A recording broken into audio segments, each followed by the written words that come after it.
मेरे पति वीरेंद्र सिंह जी हैं और ये मेरे पति अनिल चौहान जी हैं।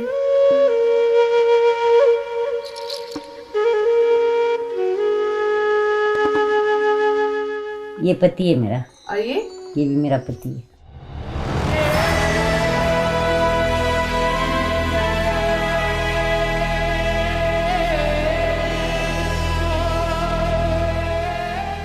जैसे मतलब होता है एक दिन एक के साथ सेक्स करना, दूसरे दिन दूसरों के साथ, ये ऐसे है मैम कि आज एक दिन एक सोएगा, दूसरे दिन दूसरा सोएगा, ये होता है हमारे यहाँ शिफ्ट वाली।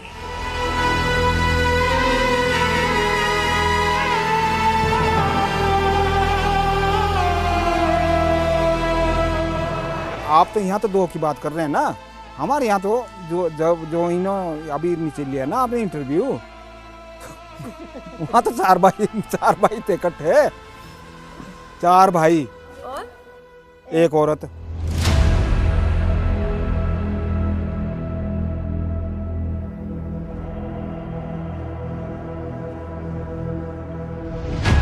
हमारे तीनों भाई की एक ही शादी थी। मेरी चाचा की लड़की वहाँ सिलाई से, तो वहाँ एक लेडीज के पास 7 पति है। एक आज सोना, दूसरे ने कल सोना मेरे पास, तीसरे ने परसों सोना मेरे से। कितना मुश्किल होता है उनको। क्या करना। जैसे छोटे भाई की टर्न होती है, गाड़ी के साथ आते, या मेरी टर्न होती है, मैं लेट आता हूँ, तो हमने कभी, मैं वहाँ से जूता भी हाथ में निकालता हूँ कि चलने की आवाज़ नहीं है, क्योंकि तब तो सोचेगा छोटा भाई कि आ गया भाई, फिर उठ जाएंगे। नहीं, ऐसा नहीं।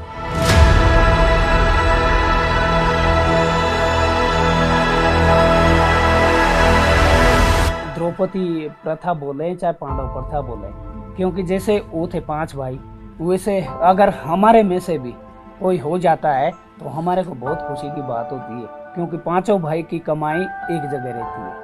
अगर 5 भाई अलग अलग शादी करेंगे तो कमाई अलग अलग जगह पर रखेंगे।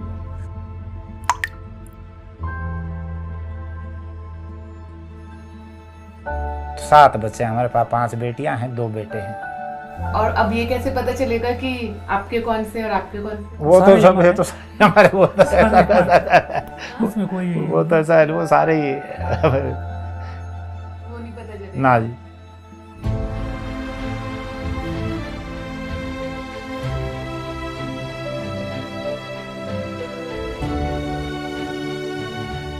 जैसे आज मेरी टर्न है, सपोज करो मैडम को पीरियड्स आ गया तो कोई बात नहीं, तो 6 दिन 7 दिन 8 दिन जब ठीक होंगे उसके बाद टर्न तो उसी की होगी, ये नहीं कि कटेगा। झेलना तो मर्द को पड़ता है ज्यादा। घरवाली का तो ये कि उसने तो सेटिंग करा, तब वो एक चला गया तो एक तो है, पर जो मर्द चला गया उसका ठिकाना तो नहीं, सिरे से बनना है ना।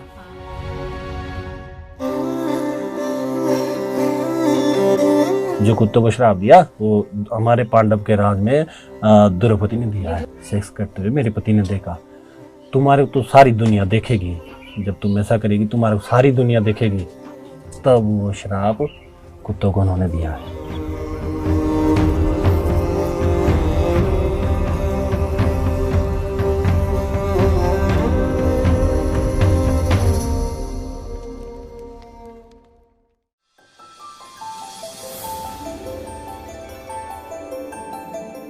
हिमाचल प्रदेश के शांत और रहस्यमयी पहाड़ों में छिपी हैं कुछ ऐसी कहानियां जो सुनने वालों को हैरान कर देती हैं। इन पहाड़ों में रहने वाली हाटी, किन्नौरा और पंगवाल जैसी जनजातियां आज भी अपनी सदियों पुरानी परंपराओं को जिंदा रखे हुए हैं। इन्हीं में से एक है द्रौपदी प्रथा, जहां एक महिला के कई पति होना आम बात है। ये महिलाएं एक ही घर के 1 से ज्यादा भाइयों से शादी करती हैं।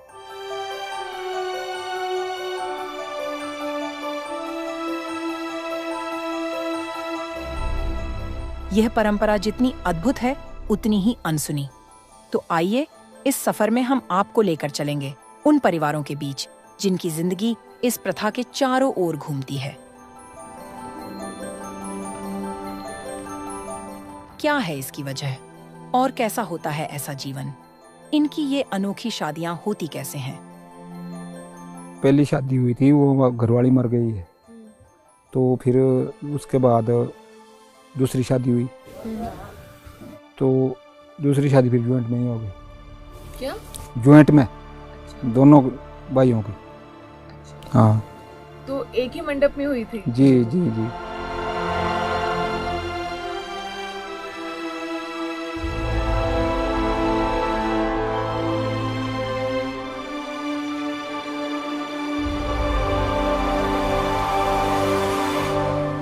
आप लोगों की शादी एक ही हाँ, दिन हुई थी? एक ही हाँ दिन जी। हुई थी।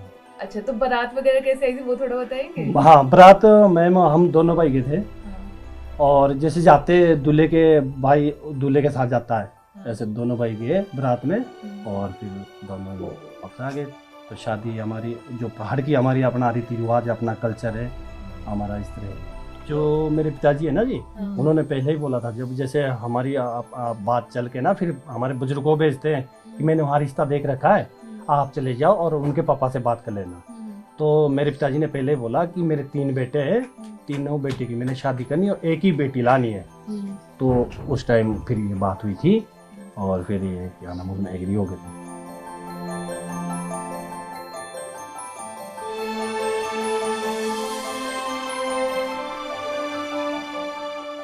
3 दिन आदमियों से शादी करनी, आपको डर नहीं लगा? डर तो लगा, डर तो क्यों नहीं लगा, तो मैं तो छोटी थी, पर पूछते थे इनके माँ बाप से जाना आपने कि ना जाना, पूछते नहीं थे। मेरे माँ बाप मेरे सासू ससुर ने पूछा बस, पूछते नहीं कुछ नहीं। अगर आपसे पूछते तो आप करते 3 लोगों से शादी? ना, तब तक करनी न थी।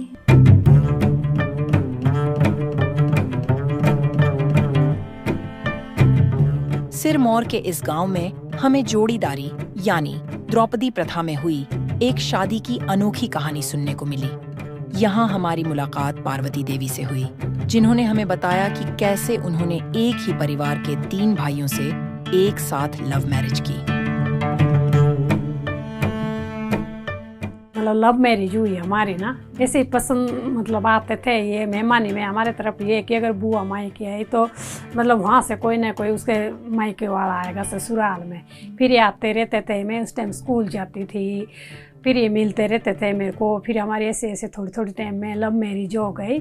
फिर ये कहने लगा कि हमने शादी करनी है, वो सो लेना देना, फिर रिश्ता हो गया। फिर इन्होंने अपने पापा को भेजा कि मैंने वहाँ ऐसे ऐसी लड़की पसंद कर रखी है और हमने रिश्ता करना है। फिर तब क्या नाम के इनके पापा आए, फिर आपस में बुजुर्गों की दोनों मेरे पापा इनके पापा की बातचीत हुई। आपका प्यार किससे हुआ था जिससे लव मैरिज हुई? प्यार तो उस समय प्यार जैसे बार बार मिलते थे, बातें करते थे, जैसे आते थे ये तब आते थे ये मतलब हमारे यहाँ दिवाली होती है, त्योहार होते हैं। दोनों में से किससे मिलते थे? कभी कोई आता था, कभी कोई आता था, दोनों 3 भाई थे ये ना। फिर आते थे ये बार बार। फिर इनके बुजुर्ग बोलते कि हमने एक शादी तो करनी है पर तीनों बेटे की एक साथ करनी है। तीनों से लव मैरिज हुई है? हाँ, तीनों से आते थे, जैसे बार बार 2-3 साल हो गई, 4 साल है ना।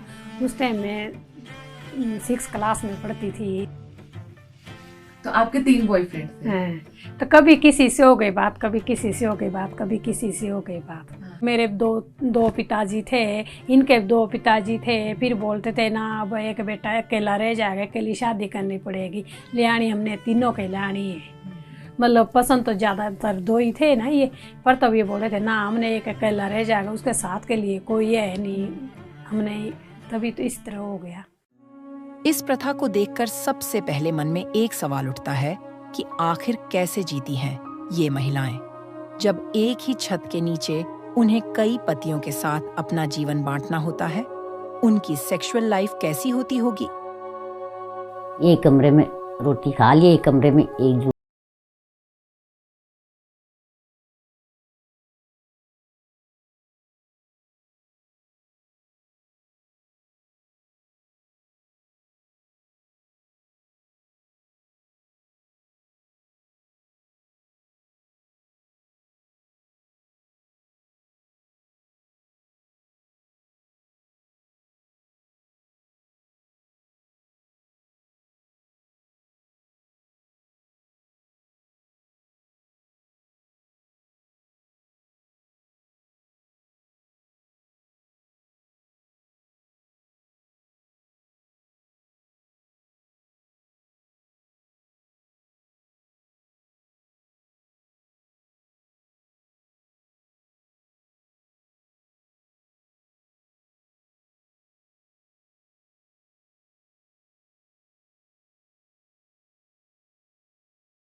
ये हमारे जो है ना अपना पहाड़ी और हमारा कल्चर जो है इसी तरह का है। अगर लॉन्ग लाइफ चलाना है तो उसको भी सेफ रखो। ये तो अगर डेली खाते जाएंगे, आज मैं खा रहा हूँ, कल मेरा भाई खा रहा, परसों और दूसरा भाई खा रहा, तो इस तरह तो फिर बीमारी का भी डर रहता है।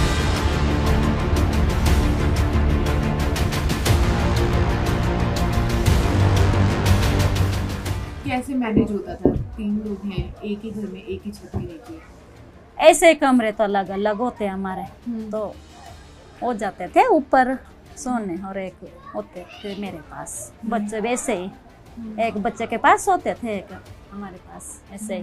एक ही छत के नीचे? नहीं, हमारे पति तो भाई अच्छे थे दोनों, ऐसा नहीं किया कि आप उनके पास सोए कि मैं सो, परेशानी नहीं होती थी, दोनों को बहुत सेफ रखते थे। हफ्ते के बाद बोलते थे मेरे को सेक्स करने के लिए, हमारे ऐसे में फिर आज तक मैं बिल्कुल सेफ हूँ। 4-5 दिन के बाद एक गया उसके पास, 4-5 दिन के बाद एक गया, ऐसा नहीं था कि बस रोज सेक्स ही, ऐसा नहीं है हमारे यहाँ सिस्टम के हिसाब से चलते हैं हम लोग।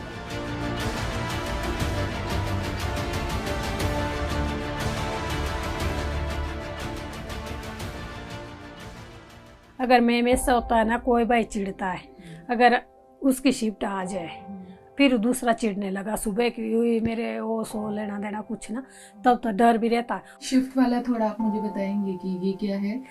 ये ऐसे है मैम कि आज एक दिन एक सोएगा, दूसरे दिन दूसरा सोएगा, ये होता है हमारे यहाँ शिफ्ट वाली। अच्छा। हाँ जी, हमारा तो ये है कि जो रूम में दरवाजा बंद हो गए तो पता चल जाएगा कि क्या नाम के भाई अंदर गया है, और तभी ये रूम बंद है, ये सिस्टम है हमारे यहाँ। तो पर ये कि लेडीजों की हमारी जब बातचीत लगती है, बैठते हैं हम औरतें, तब बातचीत लगती है, तब सब बोलती है कि आज ऐसा आज ऐसा आज ऐसा, ऐसे होता है सबके घर में। ऐसे बात होती है कि मेरे भी आज वो थे आज वो सोए थे, आज वो सोए थे, ऐसे बात होती है। लेडी देखो, औरतों में हमारी यही तो चलती है, चुगलियाँ, बाकी ये स्टोरियाँ ये चलती है।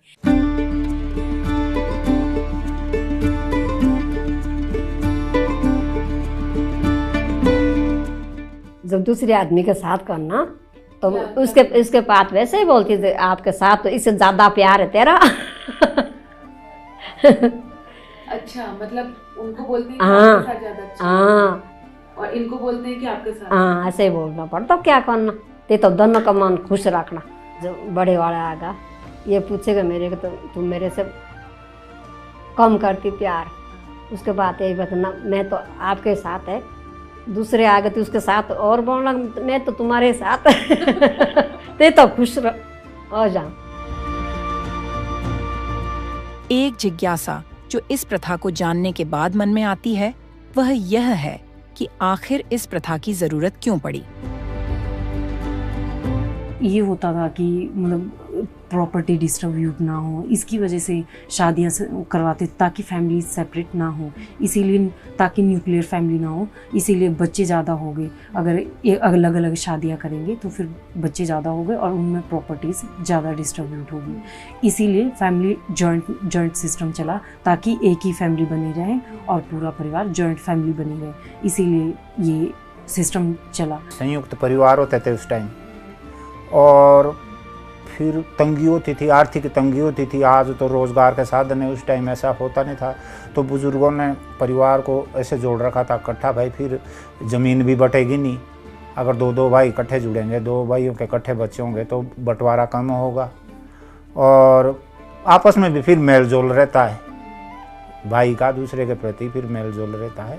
तो उस टाइम के हिसाब से तो ठीक था, उनकी सोच के अनुसार, बुजुर्गों की सोच के अनुसार ना, क्योंकि पहाड़ों में ज़मीनें कम है, ऐसे डंगार ज़्यादा हैं, और जहाँ बीज बोया जाए वो ज़मीन कम है।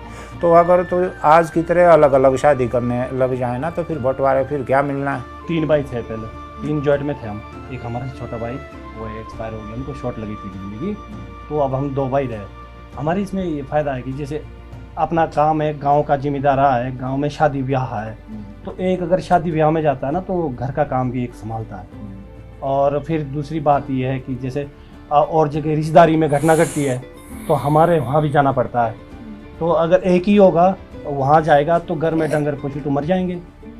फिर हमारे ये जो जॉइंट सिस्टम है, कोई बोलते हैं कि नहीं बहुत बेकार, पर सबसे अच्छी चीज़ ही है। मैं ये बोलता हूँ सबसे अच्छी चीज़ है, हम तो बहुत खुश रहते हैं। जो मेन फायदा ये है मैम कि एक तो घर का बंटवारा होने से बचता है।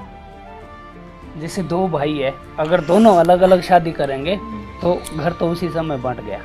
थोड़ी थोड़ी ज़मीन होती है हमारे पास, वो दोनों भाइयों को अगर बांट देंगे तो बच्चे क्या खाएंगे, बच्चे के लिए आगे दिक्कत आ जाती है। कि अभी मैं ही मालकिन हूँ और आगे मैं भगवान से दुआ करती कि हम ही मालकिन रहे, कि ऐसा हो भी जाता है कभी कभी, ना हो जाता है कभी। बात मान कुछ एक में कुछ हो जाता है तो एक तो जिंदगी में साथ रहता है।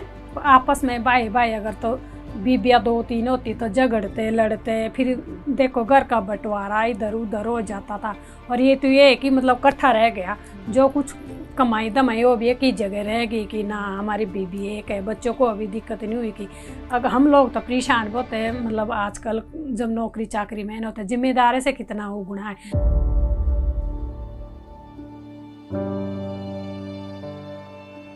औरत को क्यों बांटा जा रहा है? औरतों से हटकर अगर इस कहानी को देखें तो अगला किरदार आता है उनके बच्चों का। जब एक महिला के कई पति होते हैं तो यह कैसे पता चलता है कि बच्चों के असली पिता कौन हैं?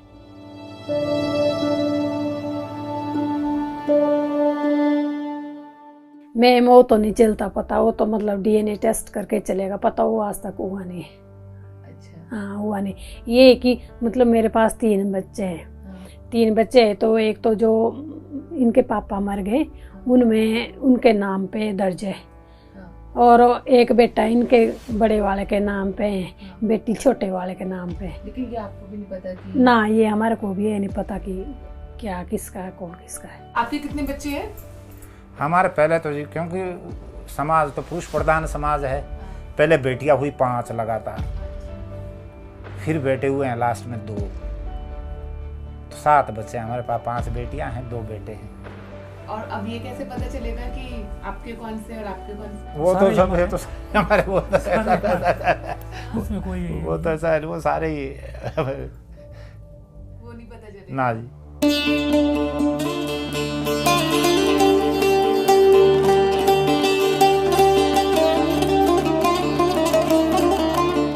हम समझते कि हमारी दोनों भाई की घरवाली, बच्चे भी ऐसे ही कि बच्चे भी ये समझे कि हमारे दोनों पिताजी यही हैं, हम भी ये समझते कि हमारे दोनों बच्चे ये हैं। मतलब ये पता नहीं चलता। ना ना ना, और ना जरूरत नहीं लगती, पता करने की जरूरत ही नहीं लगती, ना इस बात की हम खोज करते। 3 लड़के तो तीनों के बच्चे हमारे 5 बच्चे। अच्छा, ये नहीं पता चल पाता कि ये नहीं हाँ जी, कुछ नहीं, सारे बच्चे 5 बच्चे हमारे ही है तीनों के।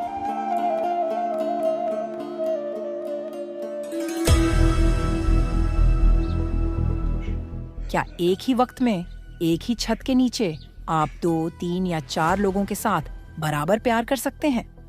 अगले एपिसोड में इस कहानी को और गहराई से जानेंगे हाटी जनजाति का इतिहास, यह लोग खुद को पांडवों से क्यों जोड़ते हैं, इस प्रथा का नाम द्रौपदी प्रथा क्यों पड़ा, और सबसे बड़ा सवाल, क्या कानून की नजरों में ये शादियां मान्य हैं? 1956 में हिंदू सक्सेशन एक्ट जब से लागू हुआ तो जो परंपराएं अन्य हिंदुओं के लिए लागू हो रही है, जोड़ी दारा उसमें कंसिडर नहीं किया गया। आराध्य जो देव है, हमारे जो आराध्य जो पूजनीय है वो पांडव रहे हैं। एक बीबी है उनकी दोनों की, वही यूज करे तो ठीक है, नहीं अगर जगह जगह मुंह मारते तो बीबी को बीमारी का डर भी रहता है।